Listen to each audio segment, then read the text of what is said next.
Changing into a snake and going after all her neighbors was sweet, until she got caught by 7 security guards who thought they had caught a normal snake, but that snake was Janet, and they planned on using her to cook a pepper soup. Meanwhile, her husband was looking for her in the house at 3 a.m. This was the second time his wife had suddenly disappeared from the bed. "I can't take this anymore. That woman must leave my house when she returns from wherever she goes," Mr. Paul said. Well, Janet was inside the bag as a snake. She knew she could not allow the security men to use her for the pepper soup, and time was running out. She remembered that if she didn't change back into a human before 6 o'clock, she would remain a snake forever. The men took the snake to their checkpoint and put the bag on the ground. They were talking, discussing, and laughing. They didn't bother to check on the snake because they assumed it was not alive anymore. But Janet, the snake, silently used her teeth to tear the bag gently until she made a way for herself to crawl away from the men. The men never knew. They were focused on the road. The snake ran fast out of the spot. It headed straight towards Mr. Paul's home, passed through the window into the house, changed into a human, and went to meet her husband, who was angrily waiting for her. "Where were you coming from? It's 4 a.m. Can you tell me where you went this night?" he asked. "Honey, calm down. You know we've been struggling to have kids. I should have told you this earlier, but I've been having midnight prayers at the guest house alone. I am praying for us to have kids. I had to do this alone," Janet lied. "Be careful, oh. You can't just go out of bed at midnight without telling your husband. Do this one more time and you are packing out of my house," Mr. Paul said. The next morning, she was so angry with the security men who caught her and delayed her last night that by the next night, she changed into a snake and went out again. She finished all of them at their duty post and also went into 2 of her neighbors' homes, biting them until they passed away. She did all that because she was angry.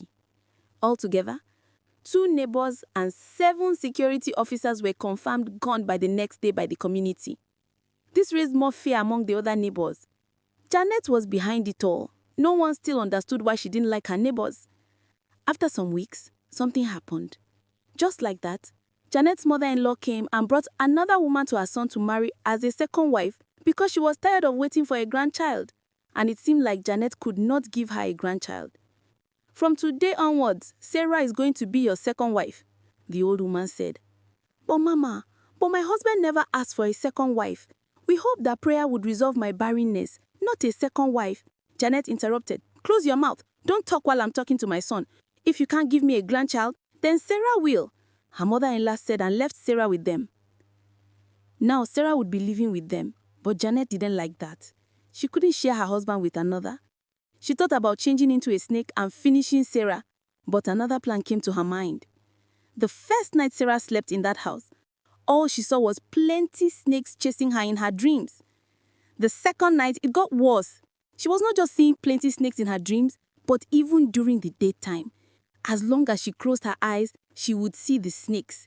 And whenever she fell down while running away from them in her dreams, she would see the effect in real life. By this time, the house felt scary to her, and she just packed her bags and ran away without telling anyone her reasons. Meanwhile, it was Janet. She was the person who had invited her other snake friends and begged them to help her chase Sarah in her dreams. Yes, that's because Janet was not just a witch, but belonged to a snake group. She chased Sarah away instead of finishing her. Her real target was her neighbors, and she had a reason. But whoever tried her might become a target. Or her mother-in-law heard that Sarah, the new wife she brought for her son, had run away, and she thought it was Janet who quarreled with her. "I can come back to the city, and I will make sure that your wife regrets her actions, because I know she must have said something to Sarah that made her leave." The question is, does her mother-in-law even know who she is really going against?